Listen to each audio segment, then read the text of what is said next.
Hey guys, and welcome back to the channel. It's your host, Steady Yeti.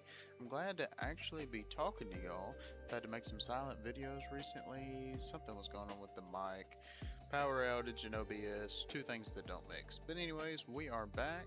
OBS is working. Got the chill music in the background. And today we're going to be talking about the slot box list I used to get second place at a benefit tournament that had about 30 masters, and it was 5 rounds, so I guess that would have been high 20s, because I think once you hit 30 you get 6 rounds, maybe, I don't know, but it was 5 rounds before cut to top 4, so yeah, that was probably only like 24, 25. There's a lot of people there. It was a benefit tournament for a lady that has breast cancer.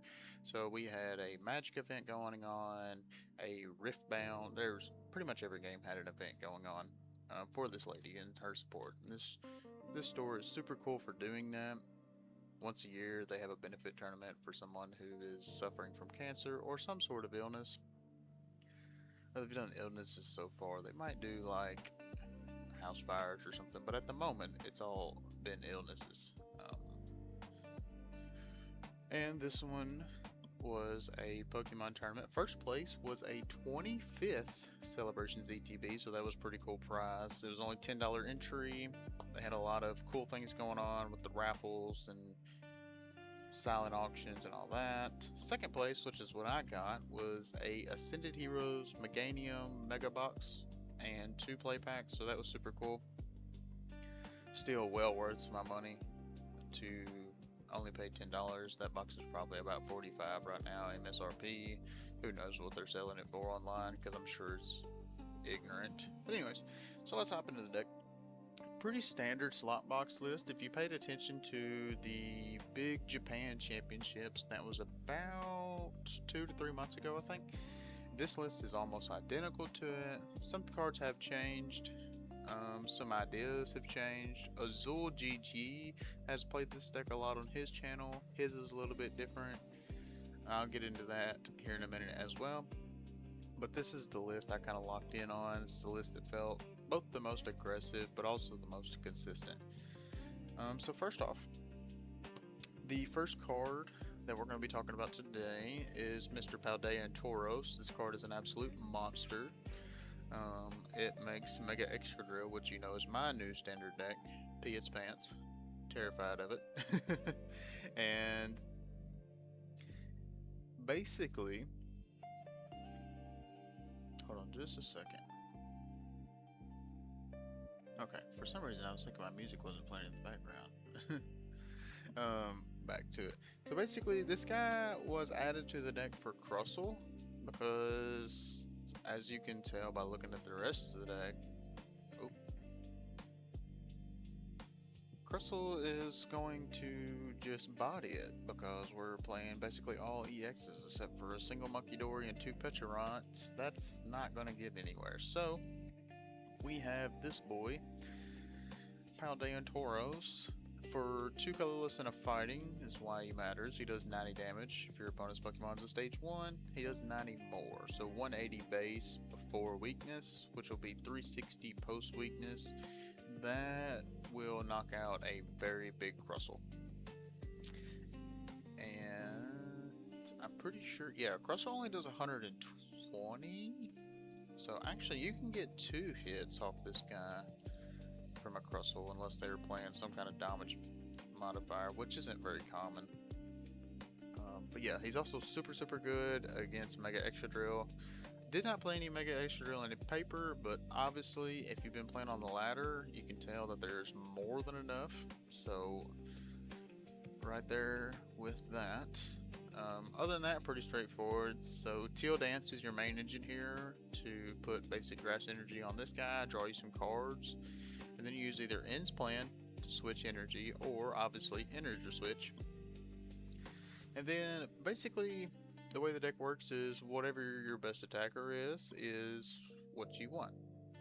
This card I learned is absolutely insane. I knew it was always a good card, but I have used this card so much playing and practicing with this deck. It is absolutely phenomenal. There's several. There was actually three Dragapult matches, and I'll get into that here in a second. But technically, it was two, and I'll get into all that in a second too.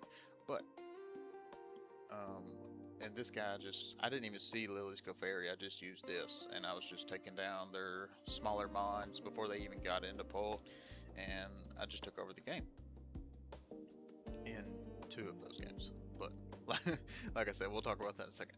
But yeah, pretty straightforward list. You have the Lily's Clefairy for the Dragapult or any dragon. It's decent against Raging Bolt if that ever matters. Fez is actually really cute. You know, Cruel Arrowing is the new thing. And we get to do that every once in a while here with the amount of energy switch it has. Also, I think the Baby Petulant is a very, very slip-on card. And it's... if you get the turn 1 attack off against any baby Pokemon, it pretty much knocks it out. Same with Monkey Dory. Even if they heal, if they move the damage back,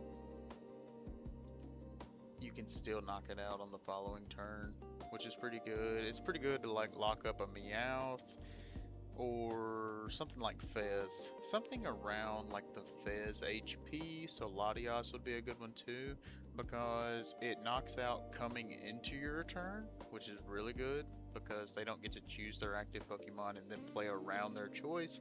They have to choose an active Pokemon that they don't really want to choose, but kind of have to choose. Like against a Pult deck, for example, Meowth isn't really that good once they play the Meowth. If it's on the bench and you got the Fez locked up, KO's coming into your turn. Well, they don't want you to KO a bunch of Dracloaks or anything, so they might push up the Meowth.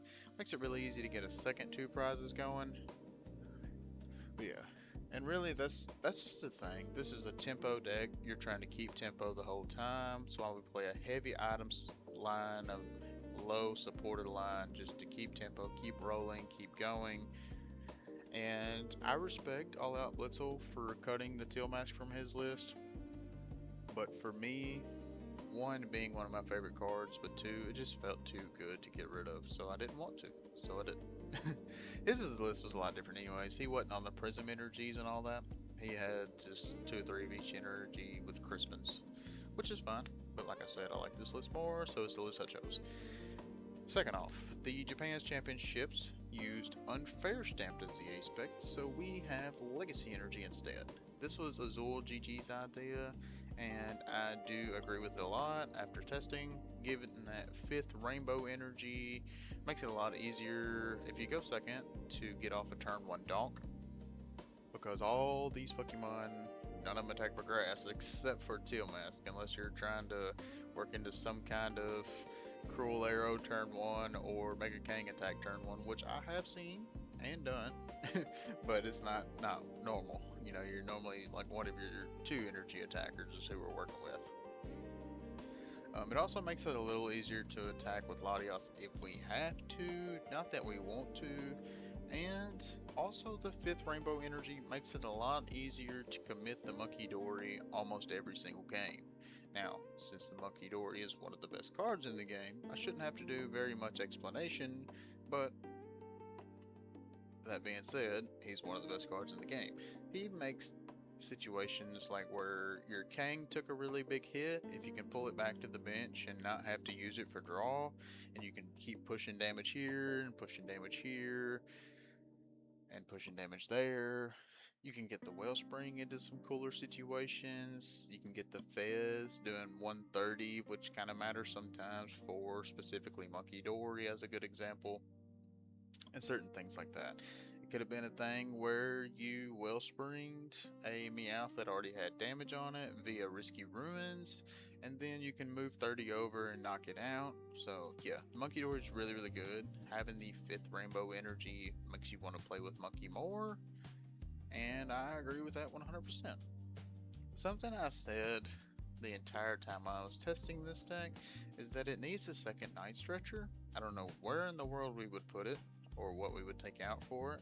The fact that this deck has only 2 area zeros drives me insane. But it is what it is. The one Night Stretcher felt fine, but there was a lot of times where I felt like I was personally, this is my personal problem, was going a little too aggro, and because of that, I might have wasted it early game or tried to pull off a really cool pull or a really cool play, excuse me, and then ended up not getting anywhere with it, and now I didn't have a night stretcher, which is the only recursion in this deck is the one night stretcher. Now you do play 2 of every mon that matters, and then 4 Teal Mask, so realistically, it's not necessarily a problem, but it definitely could be. Everything else feels fine. Bug catching in a non-grass deck hit every single time for at least one, I would say 80% of the time I've been playing this deck, it hit for 2. The 3 balls felt good. I think I only used about 2 a game, normally Ultra Balled 1 away. The 2 ends plan, that was the other change. So it did have 1 ends plan, 1 Cypher Maniac. There was a lot of times where Azul was saying that he Cypher Maniac for 2 energy switch, which is pretty much the same thing as playing an ends plan. So I switched it over to an ends plan. I also like the fact that relying on an ends plan over an energy switch in case we get itchy pollens like early in the game is pretty cool too, because we can still play it where we couldn't play our energy switches. But yeah, this is pretty straightforward deck, pretty simple concepts. You just play Pokemon and you normally want to find a Kang, normally want to find some Teal Mask, and whatever Pokemon is best for your matchup, whether it's the Wellspring because they're playing like some single prize stuff, or the Clefairy because they're on Pult. If you start with a Fez, you almost always want to try to start cruel arrowing like in the next few turns instead of worrying about wasting energy to retreat it. Just go ahead and lock in on that and start taking knockouts, because that's the end of the day, this deck is an aggro deck. It holds tempo and it carries the way you want it to, but it is an aggro deck. Alright, so now that we've talked about all that, let's get into some matchups that I had. So round 1 was against Lucario. Mega Lucario. Did not use Lily's Clefairy one time. Easy win. I'm just saying. Like, a lot of people rely on cards like this. You don't have to have it. You don't need it. You just need to play the game. And realistically, it's because I didn't draw it. Like, if I had it, then I would have used it, you know. But I didn't draw it. So, we didn't see it. Didn't get there. But we did end up winning. It was like a heavy, I think it was a heavy Teal Dance attack, or maybe it was a Powdorian. I don't remember now. This was like 2 weeks ago. Oh, let me think. I think it was a Teal Dance attack into some Wellsprings to clear up the Lucario and some single prize stuff. I honestly don't remember, but it was an intense game in that first second, but I definitely pulled it out in the end. I think prize cards was like, he had 2 taken and I took all 6 by then. But yeah, pretty straightforward. Round 2, I played against Brother Greg. He is part of the Team Peach crew, and he was on Pult. The first thing I'll say about that game is he did not flip a single heads on his hammers. Crushing Hammer and Prism Energy are not friends. The second thing I'll say about that game is I found an insane, like, pro level misplay I made. I mean, maybe it's not pro level, but it felt pretty pro level to me. So I did have the Monkey Dory set up. He just whiffed his 3rd Crushing Hammer, so I should have known that he wasn't going to probably play another one. Sorry, I got lost for words there for a second. I knew he probably wasn't going to play another Crushing Hammer, and if he did, then oh well. But I could have pivoted to, free retreated to a Monkey Dory that had 20 damage on it, and I knew he was going to Itchy Pollen this next turn because he still had like nothing going for him. I think he had like 2 or 3 Dreepies at this point, no Dracloaks, like he was having a bad day. But he had a Risky Ruins out, and he Monkey Dory, or excuse me, he had a Risky Ruins out, and then I played Monkey Dory, so he had 20 damage on it. So yeah, the misplay was I should have free retreated into Monkey Dory so he could have put the 30 damage on there, or maybe not wanted to put the 10th damage on there to make it 30 to knock out the Badoo. But I think he ended up trying to boss stall something anyways, and it didn't work. So I don't remember exactly how, but I remember there ended up being the 30th damage or the third damage counter on a Pokemon. Maybe the Pokemon in the active had 20 on it or something. I don't know. I don't remember now. But I remember I should have made that play, and that would have been a really good play. And then Wellspring ended up taking care of that game and ended up winning it in the end. Round 3 was against Miss Michelle Massinger. She got 146th at NAIC this year, playing Hydrapple, which I think is the best to come out of West Tennessee. Probably for a female for sure. But anyways, and she's a very good player. She's done very well at lots of events. Her name has been, she's done even higher at lots of regionals, like I think she got top 64 at one, she got 79 at one. So yeah, super cool player. Super good player. Super nice person. But she opened up a horrible start, and I opened up a weird start. It's gonna sound crazy, but I opened Paldean and Tauros against the grass deck, and I didn't feel good, if that tells you anything. We had a very long grindy game. She ended up getting into a Hydrapple. If there's one thing this deck does, it's not hit big numbers. It's trying to find weakness. That's why it plays grass mods. That's why it plays psychic mods, because it's trying to find a weakness. It's not trying to find 300 damage attacks, unless your king just flips 2 heads, pretty much. And we got down to the end of the game. I had like 5 or 6 cards in my deck, and I was throwing a little bit at the end because I was nervous. So I played like 2 bug catching the turn before, knowing that I was going to need energy and she'd probably red card me. I did it anyways to try to get my board set up further. I ended up getting 3 energy off of them, and then she red carded me, and I had to shuffle all that back in. I was just like, oh my gosh. Luckily, off of 3 cards, I got an Ultra Ball for a final Meow to be able to Lilies and hit an energy to be able to knock out the Hydrapple on the return. Got super lucky. But yeah, I say I got super lucky. That was a very good game, and I drew well in the end using the pieces of the deck to do that. Round 4. This is an important one. Don't forget this. I played against Kristen Go. She is also a Team Peach player. She's been on Dragapult Dusknoir for so long. She's got so many different variants. She has her own channel, Avatar Clash. Go check that out. She plays lots of Pultnor, every major event for sure, but even at locals. People scold her for it, but I don't think they should. You know, if that's the deck she enjoys playing, she's very good with it. She does very well with it. Then that's what she should play. I mean, we were playing for a 25th celebration ETB, for crying out loud. That's a $500 box. Like, I would be playing that too if I was comfortable with that deck.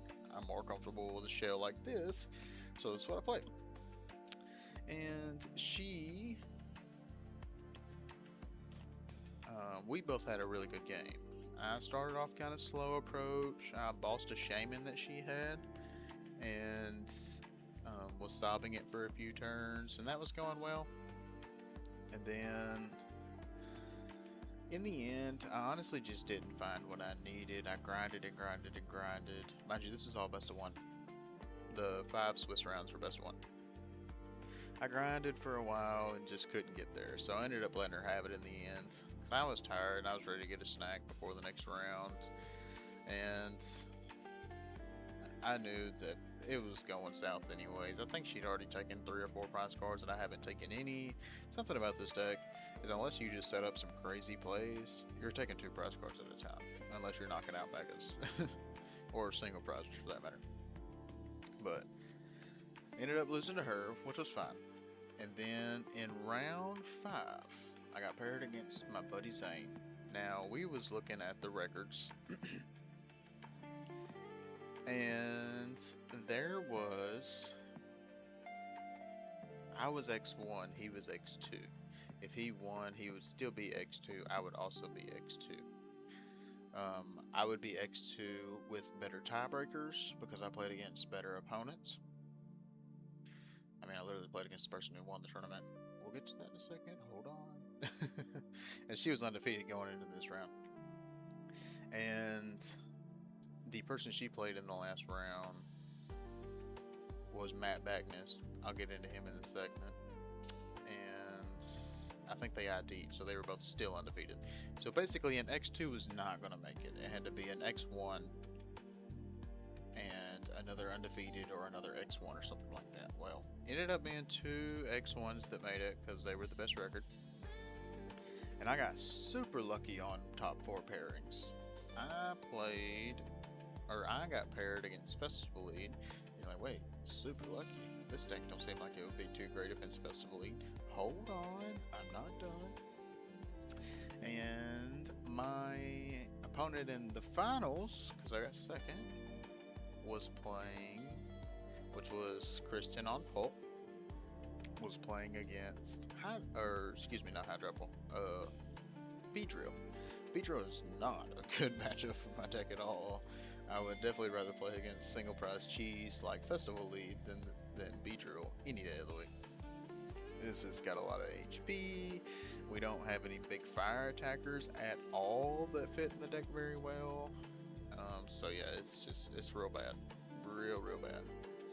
And so I was really hoping not to play him in the finals. And I didn't. So that worked well. Now, super cool part of the story here is I sat down against Mr. Matt, 12th place World Championship finish last year. He's a very good player. He is very placed. He has even more deck list and placings on Limitless TCG than Miss Michelle does. Not to put shade on her, but he's a very good player and he has done very well. I ended up playing against him, and he's playing Festival Lead. What's Festival Lead? Festival Lead goes first. Cool. My deck wants to go second. Alright, so I open up this hand, and I'm like, okay, Teal Dance, Grass, Energy Switch. I was like, wait a minute. I just need one thing, because he goes Apple and Pass.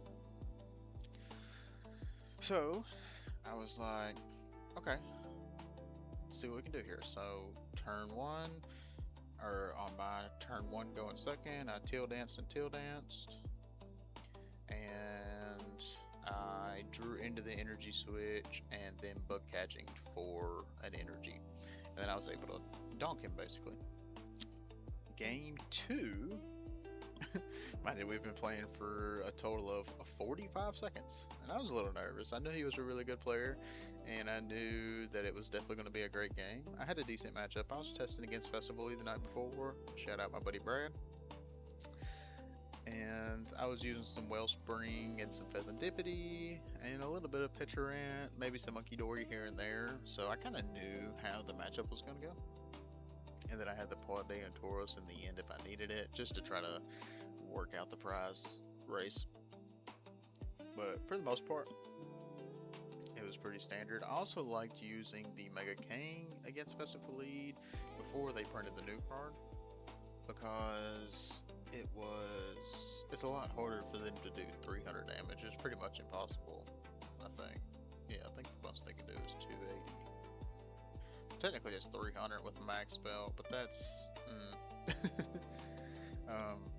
you shoot that Applin down and make them find another one.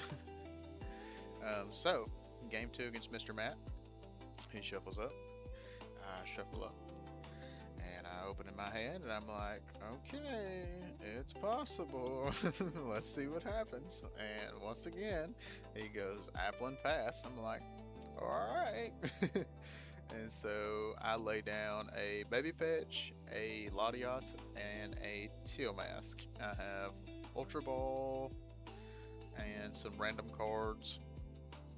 And I go Teal Dance, Energy Switch to Peturant, Ultra Ball for Meowth, Meowth for Lilies, draw the Prism Energy, retreat, knockout. It was honestly one of the craziest experiences I've ever had in the finals of a tournament. It made me feel very, very good. I honestly wish I could have had a detailed game with him, because he was a very good player, and if I was able to beat him fairly in the end, you know, I would have been able to flex on that a little more, you know, that I beat a really good player in the end, you know. But, you know, it is what it is. Still got the win. And the deck's kind of set up to do that. It just didn't do it all day until the finals. Which, hey, if that wants to do it in the finals, then hey, have at it. So that was my top 4 matchup. Going into the finals, Dragapult Dusknoir won. Beat Beedrill. Beedrill had a bad draw. Beedrill should have won that, but hey, they didn't. Good for me.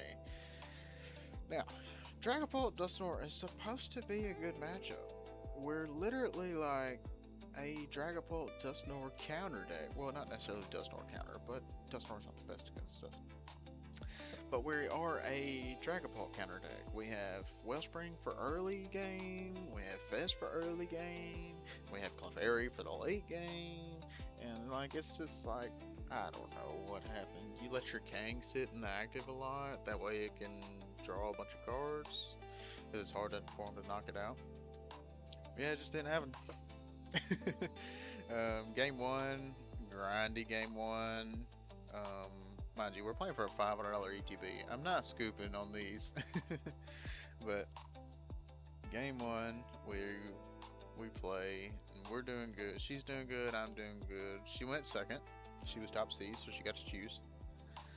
And I mean, in turn 1 itchy, and I was trying and grinding and thinking about all my different routes. And of course, there's always the opportunity to Cruel Arrow, and don't worry about the Watchtower, you know, as Azul says. And I was trying, but it didn't work, so I grinded a good little while. And then I was like, alright, next game. I think we were close to wrapping the game up anyway. So we go to game 2. I went second because I lost, so I got to choose. And it was a pretty straightforward back and forth game. I was able to keep tempo the whole time is the big thing. There was never a turn that I lost tempo. I was always to make good plays following into her turn that intimidated her with a strong response, or her plan would crumble and I would take over. And we were going back and at it. We were taking knockouts. I was taking a knockout, she would take a knockout, and then right there at the end, I just look at my hand and I'm like, huh. Ultra Ball, Teal Dance, Energy Switch, Prism, Clefairy, I win. And I just laid it all out, and we went into game 3. She went second, and she Ichi-Pollen me. Now, Ichi-Pollen is able to be played through, but it is not easy. Another thing, Legacy Energy does not stop Dusknoir from taking a 3-prize mega attack, or a 3-prize mega knockout, because Legacy says damage from attack. Dusknoir is not damage from an attack, so that was also in her favor a little bit. This deck's not taking for Dusknoir. You could fit a Psyduck in here if you wanted to, but you're going to take out a good card for another matchup and fill up a bench spot. If it's where you don't have an area 0, which you typically don't need, you're just going to be wasting space on the bench. So yeah, we were working with some Kang draws. We were using a little bit of Meowths. We haven't seen a Watchtower yet. And we were taking some knockouts, grinding a little bit. It was not the best, but it could have been better. And in the end, you know, she just got it. You know, she red carded Watchtowered me, and I was looking at my hand, and I was just like, I don't have it. And so I played my turn to my best of my ability, and I said, Kristen, show me a Dusknoir, and she showed me a Dusknoir, and I just picked my cards up because she had 3 prize cards left, and I had a Kang with 200 damage on it. So it is what it is. At the end of the day, I do think Kristen deserved the box and the win. She's a very strong card player.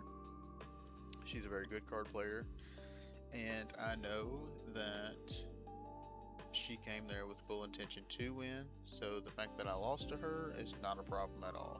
I'm very pleased with myself over the day.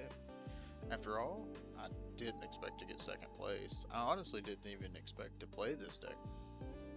I was going to play some cheese. I was thinking about like Baby Okidogi, Team Rocket's Mewtwo, like all these random decks.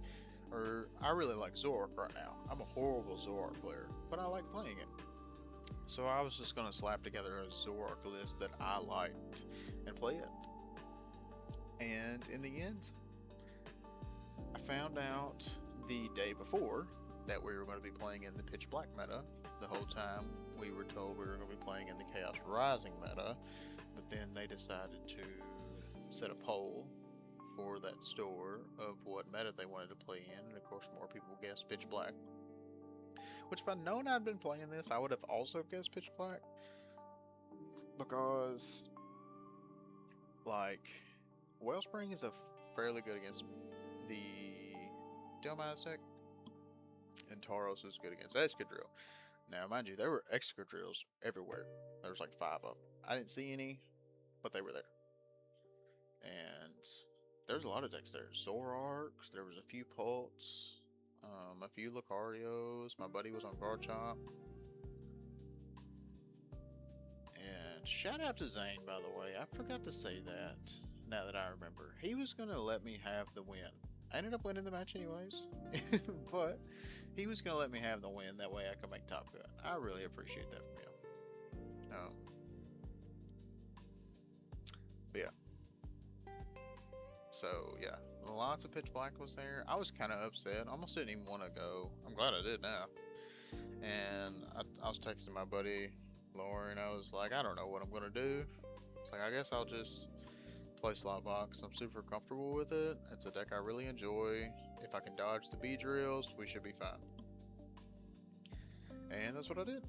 And I ended up getting 2nd place. But hey, the deck's super cool. I'm sure you've sat here and stared at it long enough now that you've got the list memorized. I could almost tell you the entire list memorized myself. But that is where we're at with that. If you have any questions about the deck, or if you'd like to see more gameplay, I have played it some on the channel, but I love playing this deck. I would love to play it more. Drop down a comment down below, and if you like the content, if you liked my storytelling of my tournament, make sure to drop a like and a follow, so that way you can see more. I hope you enjoyed the video, and I will see y'all in the next one.